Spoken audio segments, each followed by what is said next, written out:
I don't think any of my friends read any of my books, honestly. And like many people who I know don't read my books. I think the most hilarious part about that is like, the most special moment for me as an artist was when a 70-year-old woman read one of my books and said it made her physically ill to read. And I was just like, I've made it now. This is fucking great. So even though my friends won't read them, at least the 70-year-old woman has read it and it has made her physically ill. Now I'm an accomplished artist. So that part was like really special. And so those little it's those little like nooks and crannies that you find, the tiny wins when like nothing is going your way. And at least there's that. At least you can make people sick with your writing. So, but yeah, they didn't really experience my writing a lot, honestly.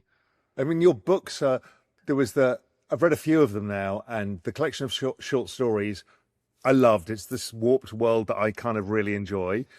The other one where you introduce a character, Alfonso Newton, plus who's the hero, anti-hero of the book? Duke Dasher. Yeah. Duke Dasher, Yeah. who is really quite something, and that book gets almost impossible to read, It but does. but in a brilliant way. It's like, you took that Steven Seagal character, which I need to ask you about why the fuck Steven Seagal and what does he mean to you? But that whole thing, that characterization was epic. Yeah, thank you. And that one was like a true manifestation of it's.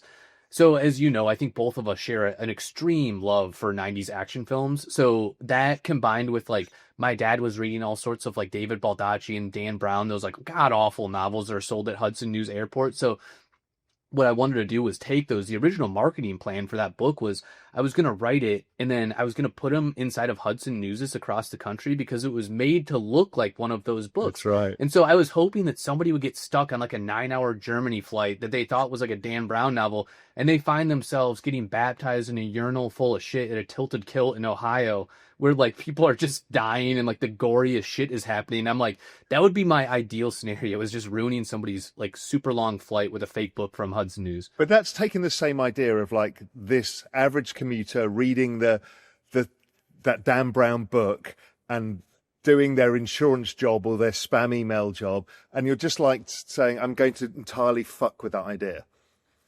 Yeah, for sure. And I think the funny part is that now that more and more people have kind of experienced my art and my writing, I think there's ultimately little parts of us, morsels of us that want to participate in the depravity that I'm creating in those books, kind of like you said, where it's like, oh, it's this completely fucked up world, and it is putting a magnifying glass on the rotting carrion corpse of corporate America and like our lives in general. But there's parts of us that are like, fuck, that's me. And like I experience the same frustration, and I experience the same like um inability to potentially like spiral out of what I'm doing. So I think that hopefully I give people a playground to get into, like yeah. And also, many people grew up with games where that was normality. Mm-hmm. You're living, like Grand Theft Auto.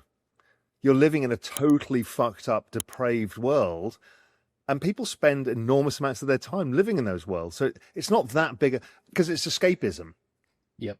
It in is. whatever format it is, right? It really is, yeah. And it's like, who doesn't want to like have their head plunged into a like a vat of, rotted fortified wine and just drink up, like that's the thing. It's like I think that I'm obsessed with, we'll talk about this, I'm sure, but I'm very obsessed with like county fair culture, which is very big in America. I think Blondie took you to the Texas State Fair, which is like a level up from county. Yeah. County is like, it's going up overnight. You're going on the rides. Your legs may get severed. You're gonna watch a prize hog get slaughtered. It's all sorts of like weird stuff. But I've become obsessed with creating that same playground for people to, yeah, like experience and to get into. So, okay, so you start writing books. Hmm. Nobody cares. Nope. Your friends don't care. Your family don't care. People who read them don't care. How does that make you feel, and how does that then branch out into other forms of art? What gives you the courage to say, I'm going to express this in a different way? Hmm.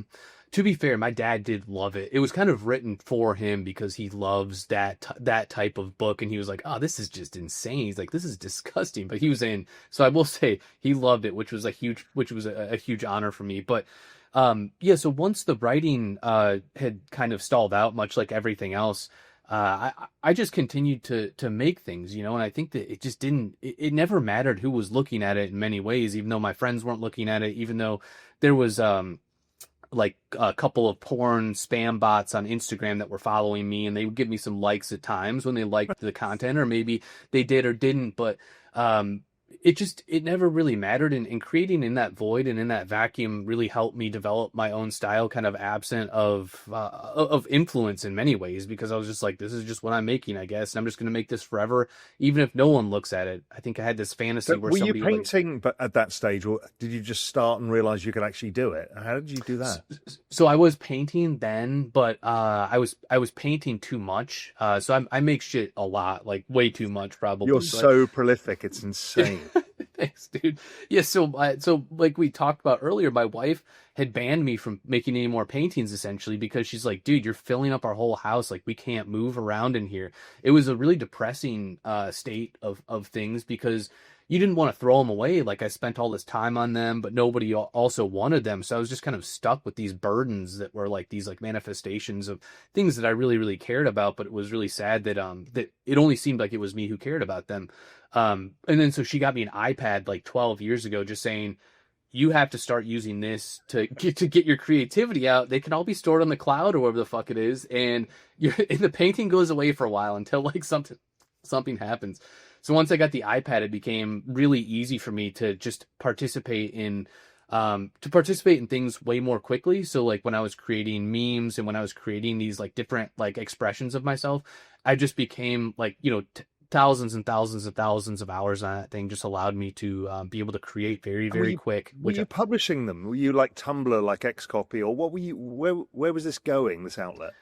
I had an Instagram account with an art Instagram specific account with 29 followers on it. So those Well done. 29 courageous followers would dole out like 2 or 3 likes per post. And I would take those as I could, you know, the small wins.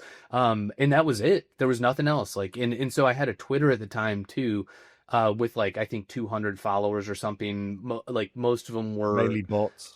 most of them were bots. And then also I did have a moment where I was like, I was trying to get people from the show The Hills to follow me for some reason. So like I went on this quest and Spencer Pratt finally followed me, which was like this huge win at the time. It was absolutely insane. And that's the kind of performance art shit that I was already doing when no one was even looking at anything. It was these like random Oh, things where I would just you were kind of thinking of it as performance art at the time.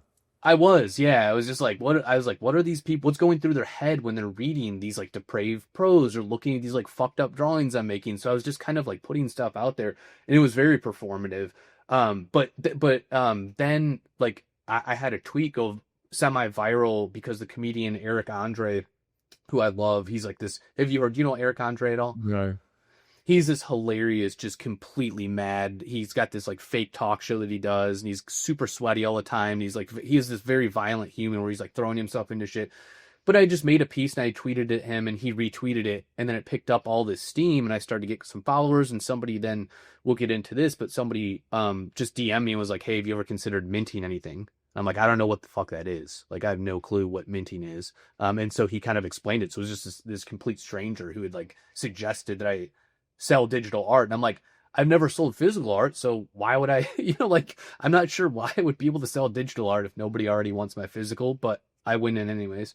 And what people don't realize about you is you're not stopping any of these other art forms. So now you've already started writing and you continue to write.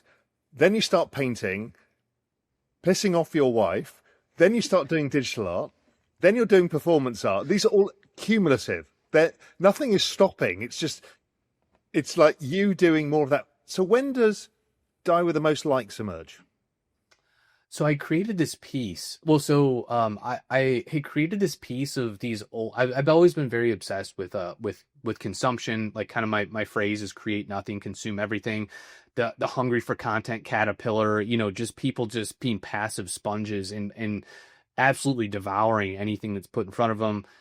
Barely digesting it and shitting it back out into a neglected toilet is like my obsession with human beings and like us too. Like I feel like I'm a part of that. I barely like even look at anything anymore. If we put a realistic mirror to ourselves, yeah, we're all on X all day, scrolling through shit, yes. Just with our little, yeah, just our little hands just rubbing poop together like flies. and just like so I've been obsessed with that, and I thought like, man, you know what would be a really fucked up scenario would be like a bunch of elderly people in a nursing home, and they're being kept alive by like the adoration, the empty adoration bits they're getting from strangers online. And so I created this piece where it was like this guy in like a breathing tube, and there was a bunch of people behind him like pressing the button, and as soon as they stopped pressing the button, it would kind of like stop the breathing tube. And I just became obsessed with it. And I said, you know what? That's as good of a name as anything, is Die with the Most Likes. And hopefully I'll get there at some point. It's like ironic because ultimately I didn't have any likes at the time, and I didn't really give a shit either. So like, yeah.